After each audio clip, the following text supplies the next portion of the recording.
Buenos días. La Facultad de Estudios Superiores Zaragoza, en coproducción con la Coordinación de Universidad Abierta de Educación a Distancia, tiene el gusto de presentar la serie Aspectos Psicológicos del Envejecimiento. Esta serie se presentará semanalmente a partir del día de hoy, 13 de abril, al 18 de mayo. El objetivo de esta serie es conocer los cambios psicosociales que se presentan durante el envejecimiento y la vejez. La relevancia de esta temática se vincula con la transición demográfica por la que atraviesa nuestro país. En ese sentido, el INEGI nos reporta que en el 2014 había 11.7 millones de personas mayores de 60 años, lo que representa el 9.7% de la población. Asimismo, la esperanza de vida de los 60 años es de 22 años, la cuarta parte de vida de las personas que llegan a esta etapa. De ahí que abordaremos durante esta serie las siguientes temáticas. En el primer programa, aprendizaje durante la vejez. En el segundo programa, memoria y envejecimiento. En el tercero, autoestima, envejecimiento y vejez. En el cuarto, depresión y envejecimiento. En el quinto, demencias y envejecimiento. Y finalmente, en el sexto programa, sexualidad y envejecimiento. Esperamos que esta serie repercuta positivamente en las personas mayores, en sus familias y en la sociedad en general. Muchas gracias por su atención.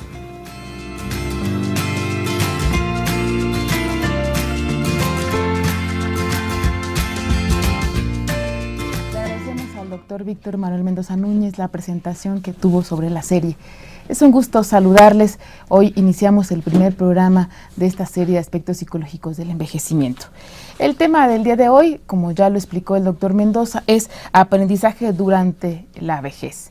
En el día de hoy trataremos temas sumamente interesantes y les vamos a explicar brevemente cuál es el objetivo de esta sesión, que es identificar las características y condiciones del aprendizaje durante la vejez. Así es de que le pido amablemente que no se vaya, quédese con nosotros y le enviamos un cordial saludo al grupo Carmen Aristegui que nos está viendo en la Facultad de Estudios Superiores Zaragoza de la UNAM. Están precisamente presenciando la transmisión, les agradecemos infinitamente que siempre nos den seguimiento, que siempre estén con nosotros. Gracias, chicas, porque son bastantes, son más de 30 personas. Ahí tenemos precisamente nuestro objetivo de la serie. Y bueno, pues precisamente para poder cubrir cada uno de estos objetivos, vamos a pedirle amablemente a nuestro equipo de producción que coloque los temas que veremos en esta telesesión para que usted esté atento de los temas que veremos poco a poco durante el día de hoy, de aprendizaje durante el envejecimiento. De los primeros temas que obviamente veremos es qué es el aprendizaje, algunos aspectos generales precisamente de lo que tiene el aprendizaje, veremos algunas recomendaciones igual sobre el aprendizaje y finalmente cómo se relaciona durante este proceso de envejecimiento. Y para hablar del tema, precisamente para profundizar, tenemos a nuestros tres invitados. Le vamos a dar la más cordial bienvenida a la doctora Alicia Arronte. Muchas gracias, doctora, por estar con nosotros. Muchísimas gracias por la invitación. Buen día. Y bueno, la maestra Arronte es psicoterapeuta, tiene maestría en psicología de la Universidad Nacional Autónoma de México, de la FES Zaragoza, tiene maestría en gerontología social en la Universidad Autónoma de Madrid. Además es psicogeriatra en la Universidad Nacional Autónoma de México, es diplomada en gerontología y geriatría, es autora de diversos libros y le agradecemos infinitamente su presencia. También tenemos aquí al doctor Miguel Ángel Villa Rodríguez. Gracias por estar con nosotros. Gracias, buenos días. Para conocer un poco más del doctor, se lo presento. Él es maestro en neuropsicología en la Universidad Autónoma de Barcelona, es doctor en psicología de la salud por la Universidad de Guadalajara. Sus principales líneas de investigación son métodos de evaluación neuropsicológica y neuropsicología del envejecimiento normal y patológico, miembro fundador de la Asociación Mexicana de Neuropsicología AC, editor de la revista Neuropsicología, actualmente es profesor titular C de la FES Zaragoza. Muchísimas gracias. Y en tercer lugar, no sin orden de importancia, es la doctora Rosa Nieves Nogueda Arroyo. Muchísimas gracias, maestra. Gracias por la invitación. La maestra es licenciada en Psicología por la UNAM, psicoanalista por el Círculo Psicoanalítico Mexicano, actualizada en Psicoanálisis de Freud y Lacan por la Universidad Autónoma Metropolitana, diplomada en Psicogeriatría Clínica, diplomada en Gerontología Geriátrica Médica por el Instituto Nacional de Nutrición Salvador Subirán, diplomada en Atención Integral para los Adultos Mayores, diplomada en Diagnóstico y Tratamiento de la Depresión y mucho más. Muchísimas gracias. Muchas gracias. ¿Y qué les parece si iniciamos precisamente nuestro tema del día de hoy pidiéndole que nos haga favor de comunicarse con nosotros a los teléfonos que van a aparecer brevemente en pantalla, porque tenemos el obsequio de este libro que precisamente tenemos en la mesa.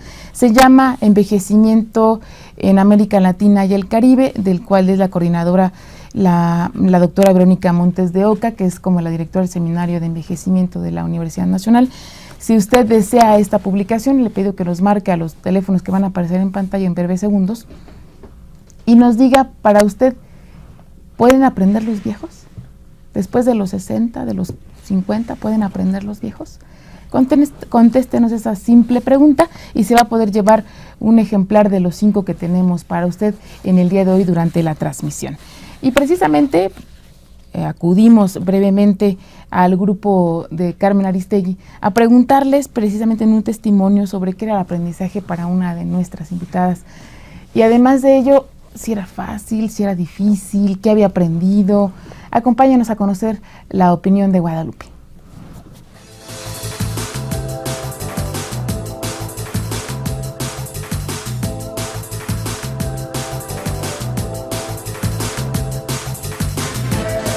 El aprendizaje es el desarrollo humano para dar a conocer lo que necesitamos. Aprendo muy fácilmente, no me cuesta trabajo. En el aspecto yo soy muy investigadora. A mí me costó mucho trabajo hace como 2 años aprender a manejar la computadora. Ahora ya la manejo, ya pongo imágenes, hago muchas cosas con ella y algo que yo decía, yo nunca voy a aprender eso y lo aprendí.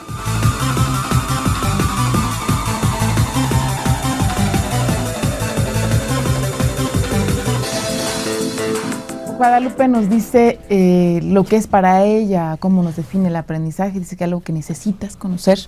Nos habla sobre que le es fácil aprender porque es una persona muy investigadora, pero al mismo tiempo le es difícil adquirir habilidades, por ejemplo, en computación. Pero qué mejor que usted, doctor Villa, ¿qué es el aprendizaje? Bueno, buenos días.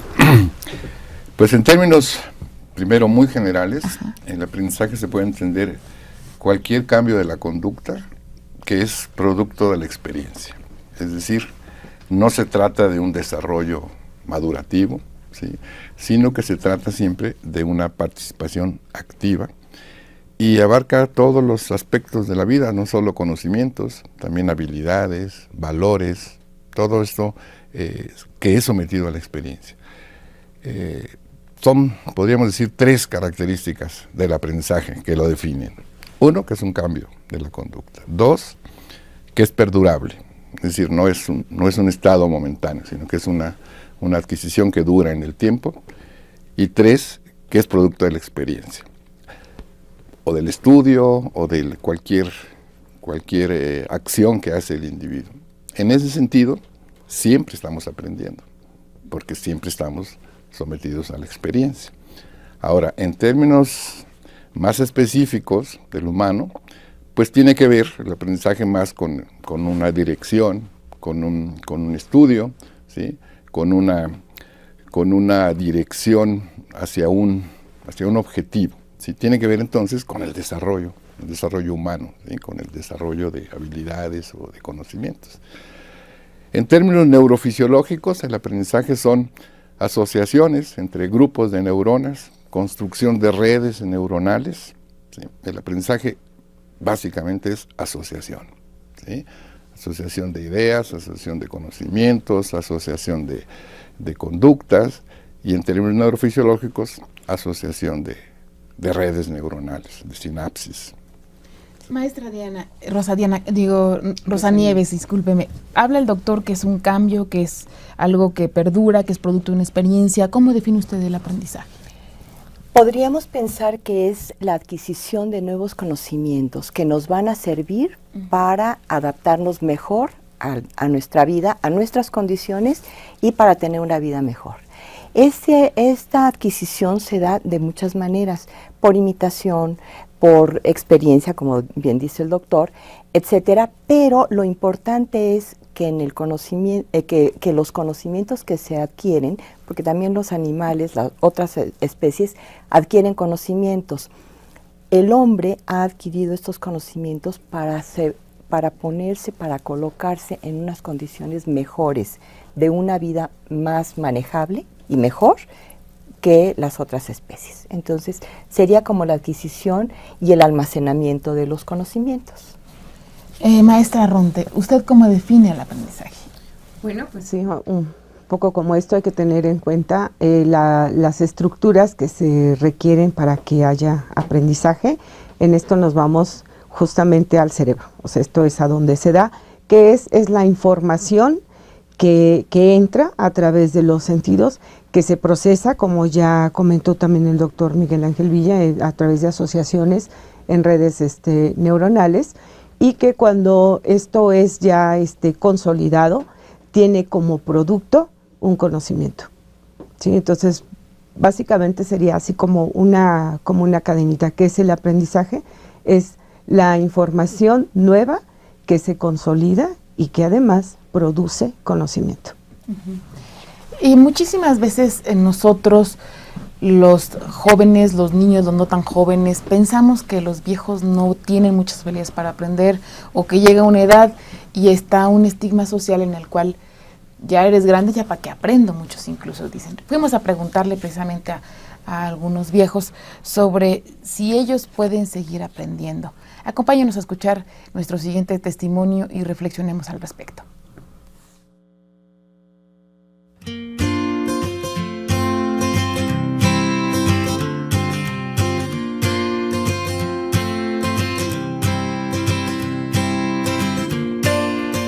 Sí, sí se puede seguir aprendiendo. Tan es así que yo ya hice el curso de envejecimiento activo y sigo aprendiendo más porque me estoy preparando para ser una buena instructora de Tai Chi y enseñar y dar también el curso de envejecimiento en mi comunidad. Ay, a mí sí, pero pues no creo que me lo aprenda, pero sí me gustaría aprenderme. El francés sobre todo. Oui, parlez. Bueno, nosotros las personas mayores siempre tenemos que estarnos actualizando. También nosotros aprender de computación, no ser analfabetas cibernéticos, se les dice ahora, ¿verdad? Sino que ponernos al corriente para que nosotros también podamos estar al parejo de ellos y enseñarles a los que necesiten cuando nos lo pidan.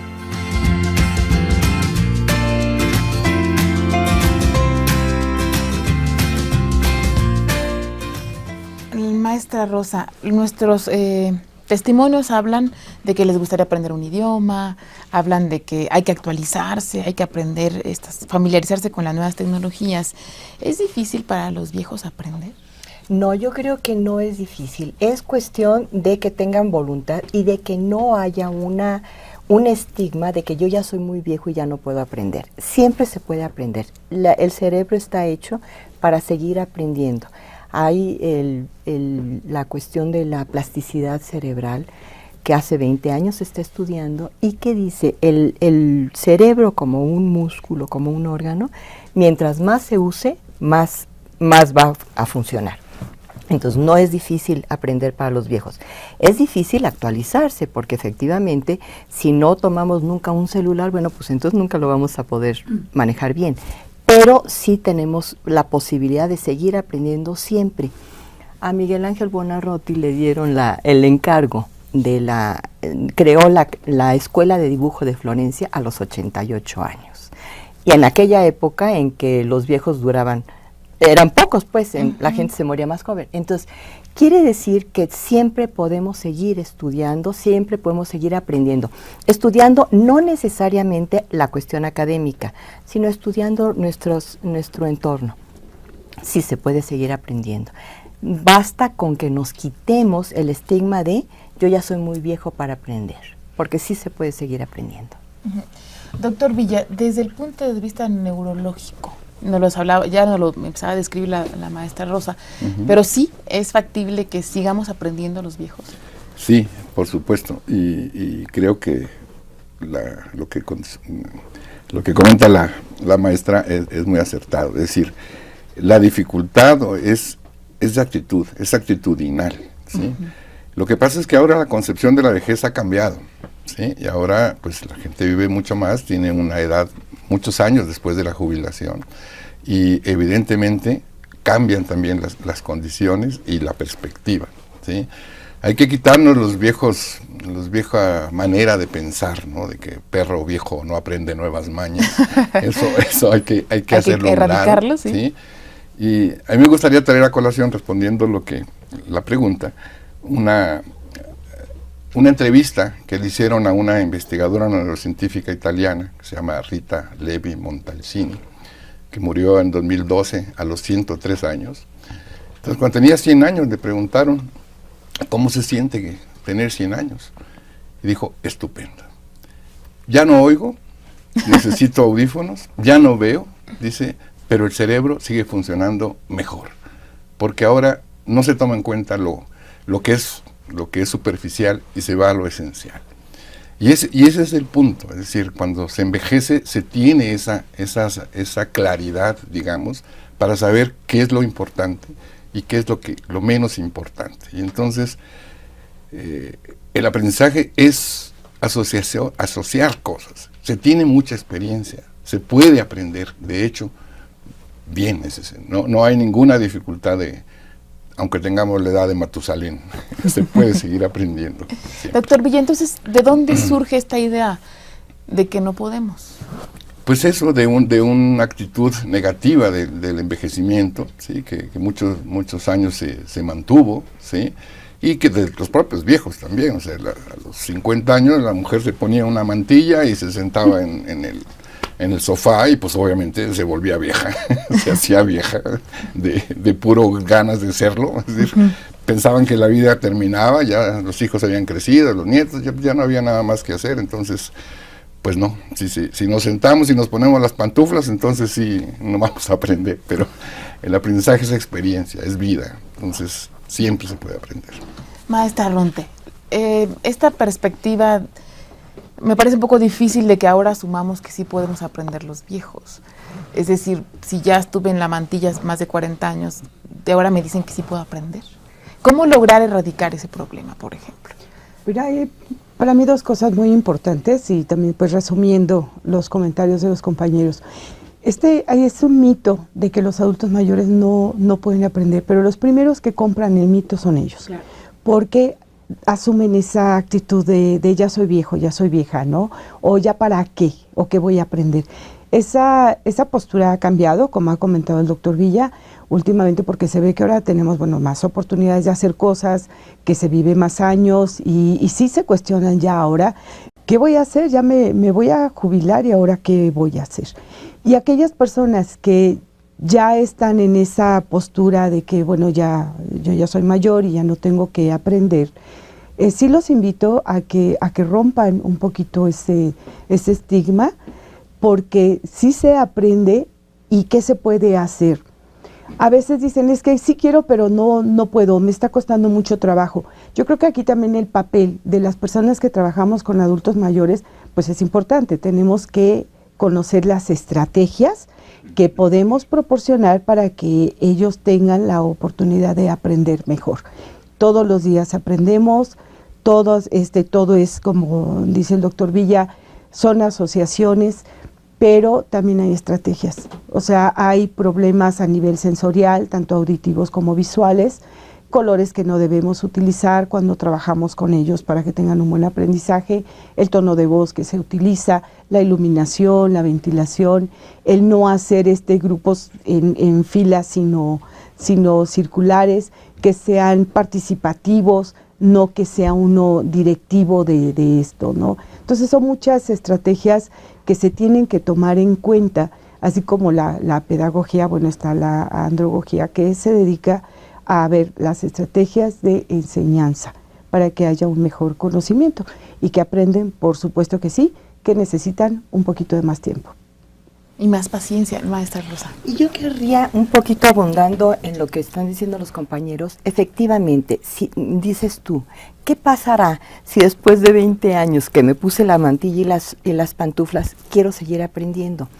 El problema es que durante esos 20 años el cerebro se fue aplanando, se fue minimizando, fue perdiendo capacidades. ¿De qué? De conexión, de conexiones sinápticas, como lo dicen muy claramente ellos. Entonces, el chiste es no dejar de aprender, porque después le va a costar muchísimo más trabajo al cerebro volver a hacer las conexiones sinápticas. Si dejé mucho tiempo, es exactamente igual que las piernas. Si yo no hago nunca ejercicio, un buen día quiero empezar a correr y me voy al maratón, no, las piernas no me van a dar, pero si yo todos los días hago ejercicio con las piernas van a estar fortalecidas. Si yo todos los días hago ejercicio con el cerebro lo vamos a tener fortalecido. Uh-huh. Le invito a usted, mi estimado televidente, que nos llame a los teléfonos que van a aparecer en pantalla. Le repito, estamos regalando este libro que se llama Envejecimiento en América Latina y el Caribe, del cual es coordinadora la doctora Verónica Montes de Oca. La única pregunta es sumamente sencilla, ya la respondieron de alguna forma nuestros especialistas. ¿Usted, si es viejo, puede seguir aprendiendo? ¿Sí o no? ¿Y por qué? Comuníquese con nosotros, es fundamental su retroalimentación para que podamos seguir construyendo esta temática. Y bueno, ya hablaba la doctora, la maestra Ronto, usted ya hablaba de estrategias, de ejercicios. ¿Cómo qué ejercicios pueden hacer los viejos y nosotros con nuestros viejos para que puedan mejorar sus herramientas de aprendizaje? Bueno, en primer lugar, sí es tener un lugar adecuado. Tenemos que tomar en cuenta que lo que nosotros aprendemos, a todos los seres humanos, lo que aprendemos tiene que ser significativo para nosotros, ¿sí? Entonces, si queremos que ellos aprendan, tenemos primero que informarnos qué es lo que les gustaría aprender, ¿sí? Porque muchas veces decimos, ay, bueno, pues que aprendan a tocar guitarra. Oye, a mí nunca me gustó la música. No, pero usted tiene que aprender algo nuevo. No, sí se tiene la capacidad para aprender, pero en primer lugar, le digo, tienen que ser las cosas que para ellos sean importantes. Trabajando con adultos mayores, pues desafortunadamente mucho lo que dicen es, queremos aprender sobre las enfermedades que tenemos. Trabajamos sobre eso, pero ahora también queremos trabajar sobre cómo prevenir esas enfermedades, ¿sí? Esa es una. ¿Qué estrategias? Insisto, el lugar tiene que ser un lugar adecuado, con buena iluminación, ventilación, etcétera, con temas significativos para ellos. Y muchas veces dicen los juegos de mesa. Sí, los juegos de mesa pueden ayudar. Es algo que se repite, que ya está en un aprendizaje automático, pero lo que se recomienda es que aprendan cosas nuevas. ¿Por qué? Porque si ya aprendimos algo y lo seguimos repitiendo, está como el que aprendió a manejar bicicleta a los 8 años o no lo sé, y cuando vuelve a agarrar puede dejar la bicicleta, pero cuando la agarra le costará el trabajo al principio, pero después otra vez vuelve a andar en bicicleta, porque ya hay una información, ya hay huellas, hay un almacén en donde está esa asociación para volver a manejar la bicicleta. Y cuando se aprenden cosas nuevas, se forza al cerebro a que busque esas estrategias para integrar nuevos elementos. De esa manera es que se empiezan a abrir, por así decirlo, caminos de comunicación para buscar información dentro del cerebro y poder aprender algo nuevo. Entonces, sí se recomiendan pues, las cosas que cotidianamente hacemos, pero ya están en automático, pero aprender cosas nuevas, ¿no? Decían, bueno, el sudoku, por ejemplo, ya el doctor Villa nos va a comentar un poquito acerca de esto, pero aprender un idioma, a tocar guitarra o algún instrumento si nunca se hizo, ¿sí? Y no solo decir, bueno, lo que yo ya aprendí es jugar dominó, entonces esto es lo que voy a hacer siempre, porque ya no hay aprendizaje, está haciendo lo mismo. Doctor Villa, ¿cuáles son los ejercicios estratégicos para mejorar esta experiencia para los viejos? Sí, quisiera primero hacerlo un poquito más general, es decir, yo creo que lo que acaba de decir la doctora Ronte es básico, es decir, lo fundamental para el aprendizaje es la motivación. Es decir, hay un vínculo estrecho entre emoción y aprendizaje, es decir, voy a aprender mucho más fácil aquello que me gusta, aquello que quiero hacer, ¿sí? Entonces, ese es el punto. Hacer aquello que realmente me va a traer satisfacción, que quiero hacer. El problema es que tenemos que descubrirlo. Y a veces decimos, no, es que A mí nunca me ha interesado eso. Y justamente eso es lo que hay que hacer. Aquello que no te había interesado.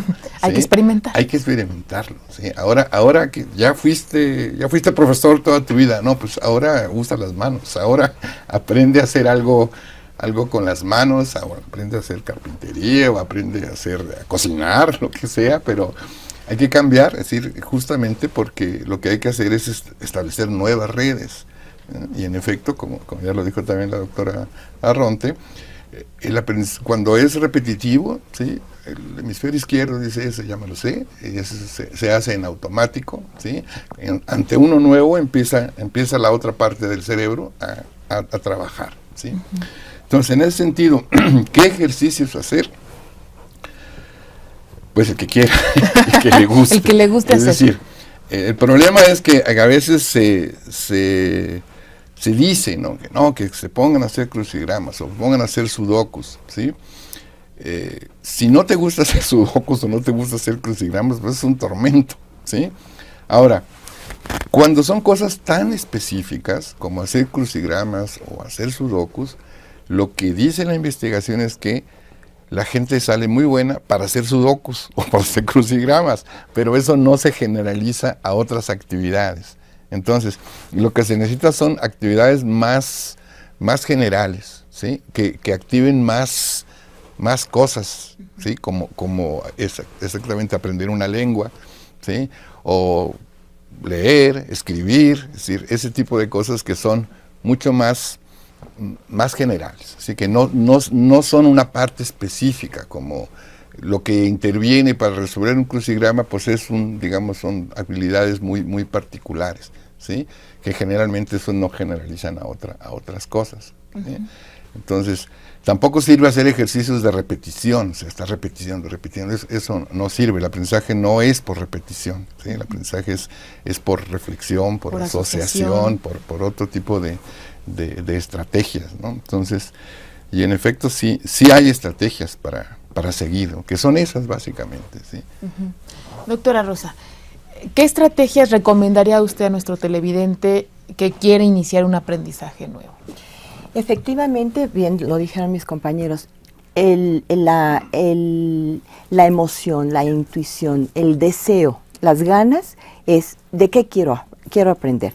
Bueno, pues yo nunca he sido deportista, bueno, pues ahora quiero aprender a nadar. Pero quiero aprender a nadar. Y esto va a efectivamente estimular muchísimas áreas del cerebro y las va a hacer más activas. El cerebro va a estar moviéndose. ¿Qué recomendaría yo? Bueno, lo que dijo el doctor Villa es, ¿qué es lo que quiero hacer? Porque a veces no se sabe qué es lo que se quiere hacer. Y entonces, bueno, pues si vas con el especialista y el especialista te dice que tienes que ponerte a aprender otro idioma, pues si no quieres, si no sabes, si nunca has aprendido otro idioma, pues va a ser muy difícil. Yo creo que sí sería la estimulación del cerebro con otras cosas diferentes. Efectivamente, los crucigramas y los sudokus pueden no estar estableciendo muchas conexiones neuronales, pero establecen algunas. ¿Qué pasa si yo nada más lo único que hago mentalmente es hacer sudokus? Entonces soy muy buena en hacer sudokus, pero en la vida diaria ya no me sirve ese conocimiento. Hay que diversificar. ¿Para qué? Para que las áreas cerebrales que se están estimulando nos sirvan para muchas cosas, para mejorar nuestra calidad de vida, que finalmente es para lo que tendría que servir el aprendizaje. Y efectivamente buscar qué es lo que yo quiero hacer. Pues es que a mí me gusta mucho esa señora que teje. Bueno, pues entonces pues me voy a acercar a que teja un suéter o una bufandita, o que si yo siempre tejí, bueno, pues ahora voy a hacer jardinería, o voy a hacer otras cosas que nunca hice, pero que pueden interesarme también. Lo importante es la motivación que tenga uno para seguir aprendiendo. Los deseos de aprender. Le pido que no se vaya, quédese con nosotros. Le repito, estamos obsequiando el libro Envejecimiento en América Latina y el Caribe, del cual es coordinadora la doctora Verónica Montes de Oca. Le pido amablemente que nos conteste una simple pregunta. ¿Los viejos pueden aprender? Márquenos a los teléfonos que aparecen en pantalla y si nos contesta esta simple pregunta, se va a poder llevar uno de estos ejemplares. En lo que usted nos marca, le pido amablemente que nos acompañe a una breve pausa.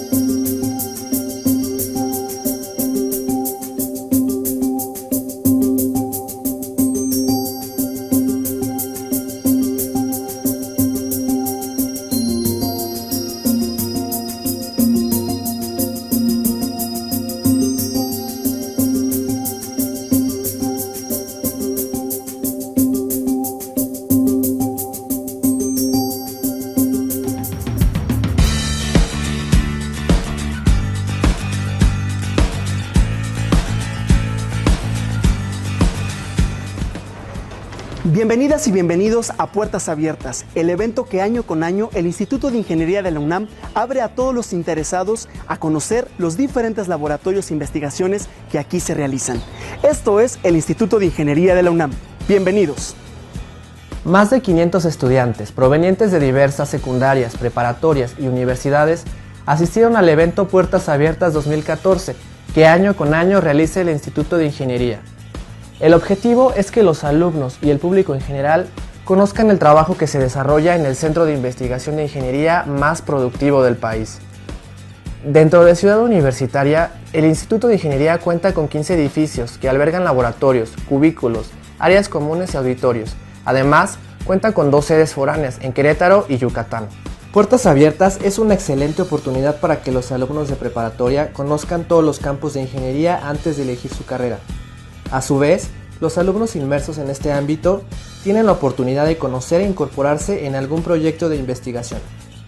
Durante la jornada se recorrieron 22 de los 32 laboratorios del instituto, los cuales están equipados con tecnología de punta y en ellos trabajan tanto académicos como estudiantes. Los asistentes tuvieron la oportunidad de conocer el laboratorio de modelos fluviales y mesa de arena, en el cual se realiza el modelado de ríos y diseños de estructuras hidráulicas fluviales, como espigones, canales de derivación y puentes. El doctor Neftalí Rodríguez, responsable del laboratorio Túnel de Viento, detalló la importancia para la sociedad del trabajo realizado en este laboratorio y recordó que el Instituto de Ingeniería participó en el diseño de imponentes obras como el Palacio de los Deportes y el Museo Sumaya.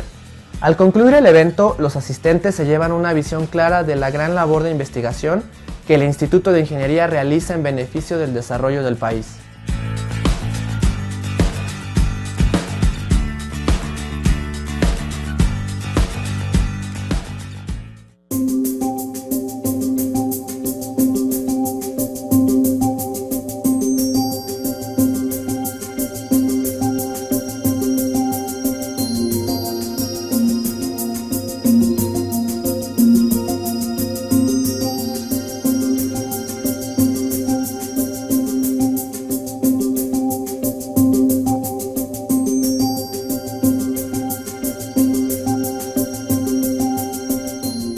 Amablemente que se comunique con nosotros a los teléfonos que van a aparecer en pantalla, porque les repito, estamos obsequiando este libro Envejecimiento en América Latina y el Caribe, del cual es coordinadora la doctora Verónica Montes de Oca. Simplemente nos tiene que contestar una pregunta, bueno, su opinión al respecto, que los viejos pueden seguir aprendiendo, sí o no, y por qué. Es una simple pregunta de opinión y usted nos va a compartir su respuesta para que se pueda llevar este libro. Y bueno, vamos a continuar con el tema de aprendizaje y envejecimiento, y algunos de nuestros testimonios le preguntamos sobre su experiencia de aprendizaje y la señora nos decía que le gustaría aprender francés, que le gusta la lengua, cómo suena. ¿Es cierto que aprender una nueva lengua le ayuda a uno a tener mejor asociación, doctor Villa? Sí, por supuesto, por muchas razones. Siguiendo con la temática anterior, y partiendo del supuesto de que quiero, de que me gusta, de que estoy emocionado, aprender una lengua, en primer lugar, me hace ver el mundo de otra manera. ¿Sí? Las lenguas son un reflejo de la cultura, de la historia de las poblaciones. Entonces, Imagínense que ahora ya no digo vaso, ahora lo digo de otra manera, o sea, uso otra palabra para nombrar los objetos. Eso me enriquece, me refresca, me da otra visión. Pero si además estoy aprendiendo una lengua, tengo que aprender una cultura.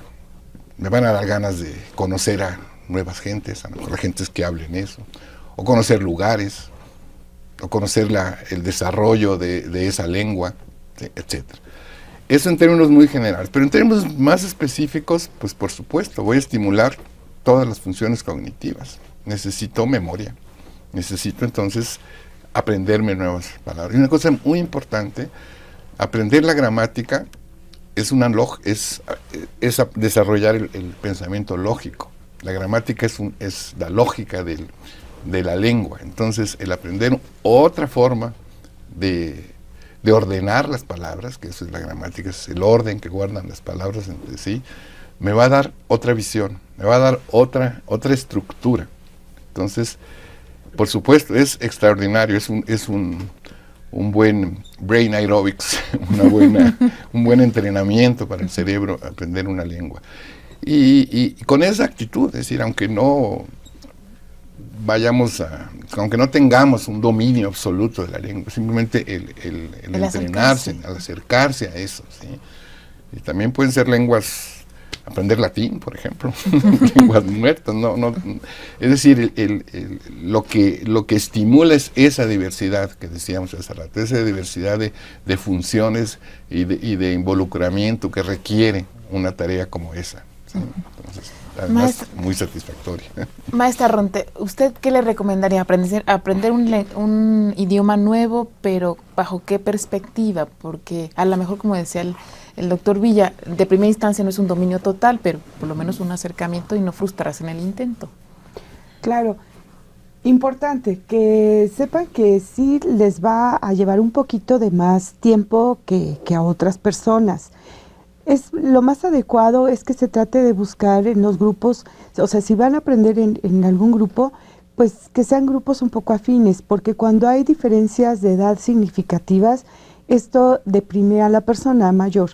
Entonces, hay otro aspecto que ya se tocará en su momento, es la autoestima.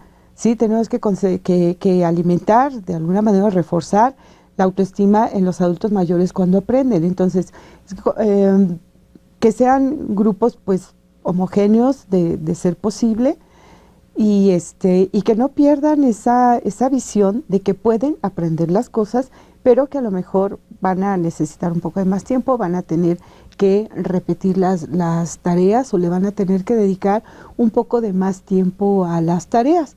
Y si algo tienen los adultos mayores, pues es tiempo. Entonces que vean que ese tiempo lo están invirtiendo en algo que quieren hacer y que les va a retroalimentar mucho. Es muy, muy gratificante para los adultos mayores cuando aprenden alguna lengua, tocar algún instrumento, cualquier cosa nueva que aprendan. Maestra Rosa Nieves, ya habíamos visto cómo el idioma o la adquisición de un nuevo idioma le va a permitir desarrollar muchas más habilidades. ¿Qué le recomendaría a una persona que está en un proceso de aprendizaje nuevo y que supongamos, teníamos en el caso de nuestros testimonios, son muchas enfermeras y se dedicaron toda su vida a ser enfermeras y ahora? Exacto. ¿Ahora qué vamos a hacer? Ahora, bueno, vamos a conseguirnos, efectivamente, estamos hablando de los idiomas y la adquisición de los idiomas. Se ha demostrado que las personas bilingües se desarrollan de tal forma, bilingües cuando son dos idiomas de raíces diferentes, ¿no? Por ejemplo, el español y el francés. Entonces, a la raíz de estos idiomas está estimulando diferentes áreas. Cuando se es bilingüe, se tiene mayor capacidad de concentración, mayor capacidad de atención y mayor capacidad para utilización de varias áreas del cerebro. Uh-huh. Entonces, efectivamente, por ejemplo, en el caso de las enfermeras, bueno, pues entonces empezar a formar un grupo de enfermeras, como dice la maestra Ronte, bueno, más o menos tienen el mismo interés, etcétera, y poder tomar unas clases de otro idioma, el que sea. Lo importante para aprender todo, cualquier cosa, y especialmente los idiomas, es centrarse en lo que yo estoy haciendo, en cuál es mi desarrollo, en cuál es mi capacidad, cuál es mi avance, el mío, no el de mis otros compañeros, porque efectivamente, si yo me estoy fijando en los otros compañeros que avanzan mucho y yo no, me estoy estresando. Con el estrés hay una segregación de una hormona que se llama cortisol, y esta hormona cortisol impide el aprendizaje. Entonces ahí se echó a perder todo. Es una inhibidora para el aprendizaje. Lo que necesitamos es ver que el adulto mayor o la persona o el niño o el joven, no importa, pero también el adulto mayor, no tengan estrés a la hora de aprender cosas, porque si no, pues entonces está siendo contraproducente. Están batallando con la capacidad o incapacidad del idioma, pero además contra su propio estrés y las hormonas que este genera. Ahora ya nos han mencionado un poco el aprendizaje, lo que significa, cómo se relaciona, cuáles son las áreas del cerebro que están interactuando. ¿Qué relación hay entre aprendizaje y memoria, maestra Ronte?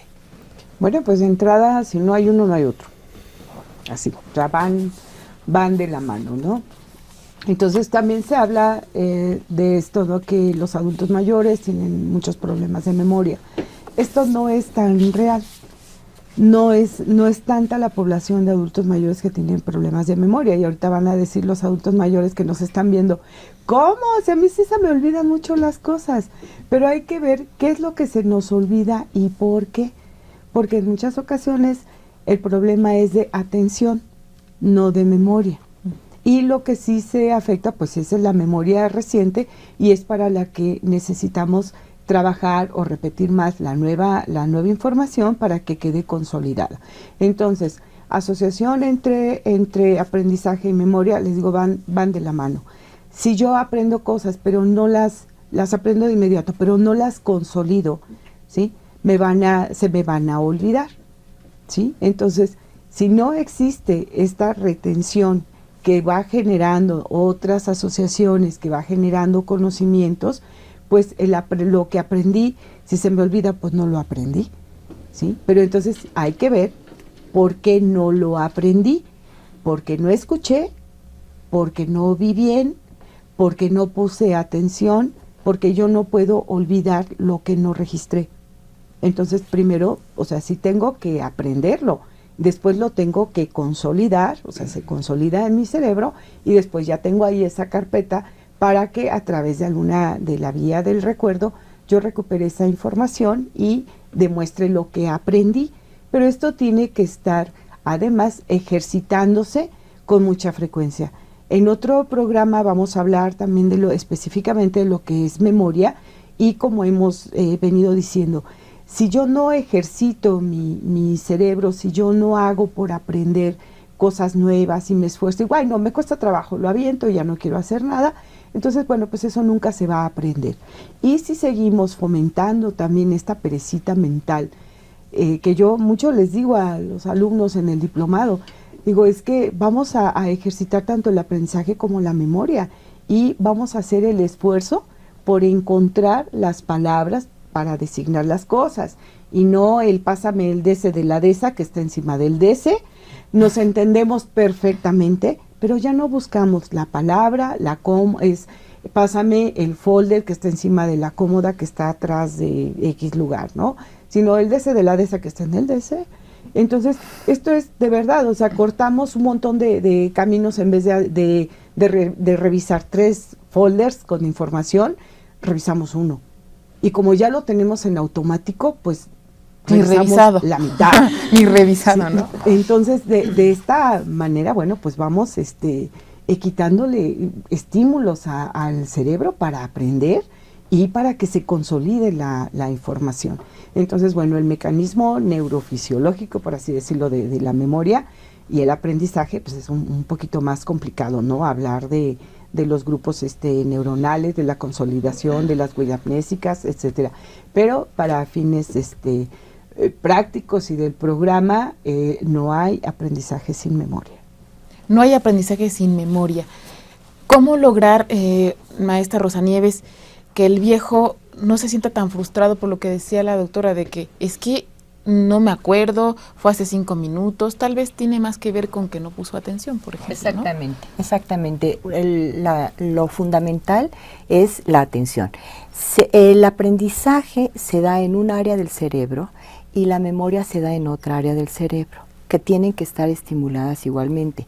Cuando hay atención, el conocimiento se adquiere y entonces lo que hace la memoria es archivarlo. Es meterlo en carpetas, como decía la doctora, en carpetas que me van a servir para después.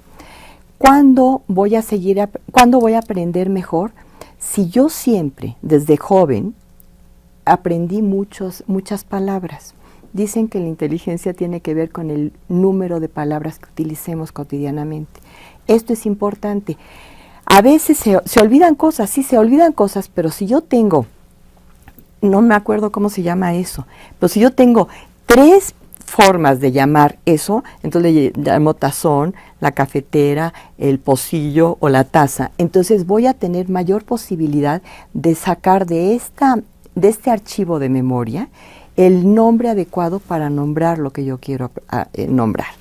Entonces, es importante, efectivamente, no hay aprendizaje sin memoria, pero puede no registrarse el aprendizaje, puede no meterse en esta carpeta de memoria, en este archivo de memoria, y entonces es como si no se hubiese aprendido. Por eso es importante el mantener el aprendizaje y mantener el aprendizaje de muchas palabras para designar las cosas que nosotros queremos. Nuestra vida cotidiana. Mientras más palabras tengamos, mejor va a ser nuestra expresión verbal. Doctor Villa, ya hablaba la doctora, que la maestra Rosa Nieves, que hay 2 diferentes lugares donde se almacena el aprendizaje y se almacena la memoria. En el proceso de envejecimiento, ¿qué pasa con estos dos fragmentos de nuestro cerebro? ¿Cómo se relacionan? ¿Se rompe el vínculo? Sí, aprendizaje y memoria son las 2 caras de la misma moneda. ¿Sí? Se refiere a una etapa diferente nada más. El aprendizaje es la primera parte de la adquisición, ¿sí?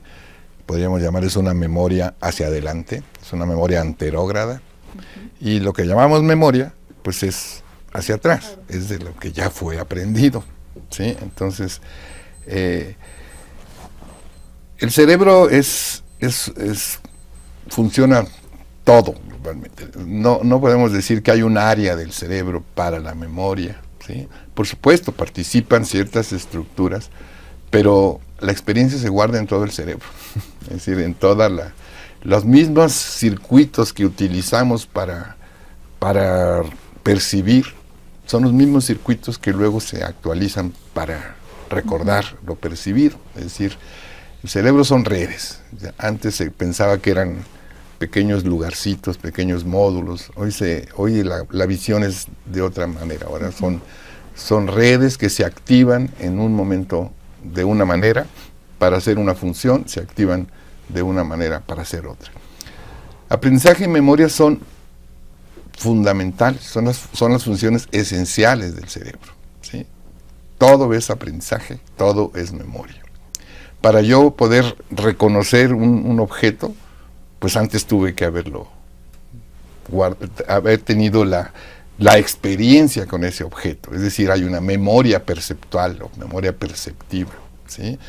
Para yo hablar de un objeto, pues también tengo que tener una memoria. Hay una memoria verbal, hay una memoria visual, hay una memoria de habilidades motoras. En fin, ya hablaremos de la memoria en su momento, pero también hay que quitar un poquito esa idea de que la memoria solamente es recordar y nos quedamos a cosas verbales o experiencias, ¿no? La memoria es la función básica del cerebro. Sí. Ya hace unos minutos hablaba usted, maestra Rosa Nieves, sobre lo que podría implicar la producción de este estrés en el aprendizaje hasta anularlo. ¿Cómo influye el estrés en la capacidad de aprender? Básicamente, muchísimo, influye mucho negativamente. Es decir, mientras yo esté más estresada, aprendo menos. ¿Por qué? Porque se está produciendo en mí, se está generando una serie de hormonas, básicamente el cortisol, que se ha demostrado que sí está estorbando la capacidad del aprendizaje. Entonces, sí es importante revisar nuestros estados de estrés, porque estos se pueden controlar con una psicoterapia, de maneras diversas, ¿no? Hasta incluso con medicamento, pero sí necesito estar tranquilo para poder aprender. Y muchas veces el mismo reto del aprendizaje nos está poniendo en una situación de estrés. Y entonces se está haciendo un círculo vicioso. Tenemos que ver el reto no como una situación estresante, el aprendizaje no como una situación estresante, sino como una situación placentera, que puede ser una situación muy lúdica, porque voy a aprender muchas cosas, pero no estresante. Eso lo tenemos que revisar antes para poder estar aprendiendo. Ya el tema casi se nos está terminando, es importante concluir algunas cosas. Doctor Villa, ¿por qué es importante que un viejo siga aprendiendo? Porque debe seguir vivo, porque aprender es la experiencia. Entonces, el día que digamos, ¿ya no? Yo ya no puedo, pues en ese día salimos de circulación. Es decir, hay que seguir siempre y es pues una experiencia y es una experiencia estimulante, siempre. Sí, siempre hay algo que aprender. Precisamente le preguntamos a nuestro grupo de Carmen Aristegui sobre qué recomendarían ellas para seguir aprendiendo. Acompáñenos a ver este video.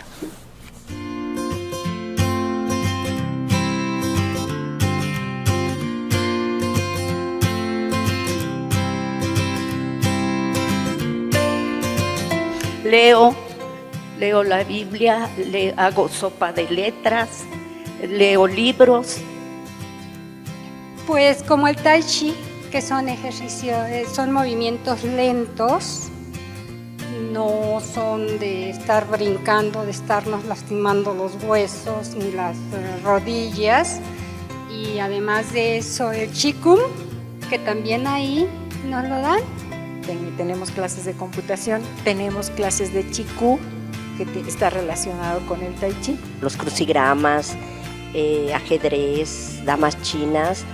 Nosotros podemos hacer infinidad de cosas. Primero ver cuáles son nuestros intereses y abocarnos a ellos. Tenemos todavía un largo camino por recorrer en el aprendizaje.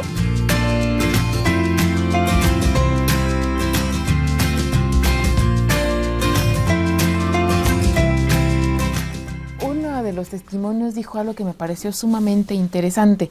Dice, pues para empezar, ver qué quiero aprender, para empezar, ¿no? ¿Qué me interesa aprender? Y esto va de la mano sobre qué recomiendan ustedes para mejorar las capacidades de aprendizaje, maestra Rosa Nieves. Bueno, lo decíamos hace rato, efectivamente, que la gente tenga un interés, la persona tiene que tener un interés, identificar este interés y en ese momento el aprendizaje se va a hacer como una forma gozosa, como una forma lúdica. Si no esa persona no identifica lo que quiere aprender, pues va a ser un calvario, va a ser difícil. Doctor Villa. Sí, un maestro mío decía, cuando le hacían esta pregunta, ¿qué sugiere usted? Decía, tranquilidad y buenos alimentos. Es decir, lo que se requiere es un estilo de vida, un cambio de vida con eso, con un compromiso con la vida, ¿sí? Y se requiere un estado de salud lo más adecuado, es decir, hacer ejercicio, comer bien nutridos, estar tranquilos, estar gozosos, y de ahí todo lo demás es mucho más fácil, es decir, se requiere pues cosas, un optimismo ante la vida y un gusto por el aprendizaje. Maestra Runte. Bueno, indudablemente la actitud que se tenga ante la vejez, ante el querer aprender cosas. Yo les recomiendo que se acerquen a los lugares en donde se atienden o se tratan con adultos mayores. Hay en las casas de la cultura, tienen programas, hay clubes ecológicos también en la Ciudad de México, a donde pueden acercarse y se imparten diferentes talleres que pueden cubrir algunas de las necesidades o los gustos de los adultos mayores, ¿no? Pero antes que nada, que se levanten con esa actitud. Sí puedo hacerlo, sí puedo aprender, sí quiero aprender, El compromiso con la vida, como dice el doctor Villa, es que piensen que es el compromiso con su propia vida. Cómo quiero vivir mi vejez, qué es lo que quiero hacer. Y bueno, finalmente cada uno de ellos decide. ¿Qué quiere? Pues bueno, le agradecemos infinitamente a nuestros televidentes que nos hicieron el favor de llamarnos.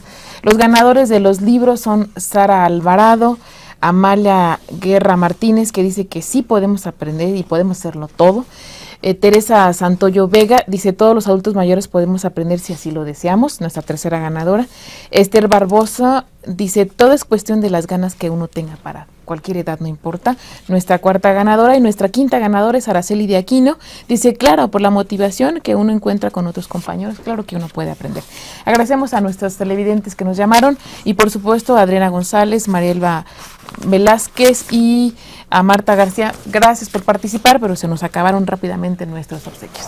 No me queda más que agradecerle a usted, mi estimado televidente, y por supuesto, maestra Ronte, gracias por estar con nosotros. Un placer, muchísimas gracias. Doctor Villa, muchísimas gracias. Muchas gracias.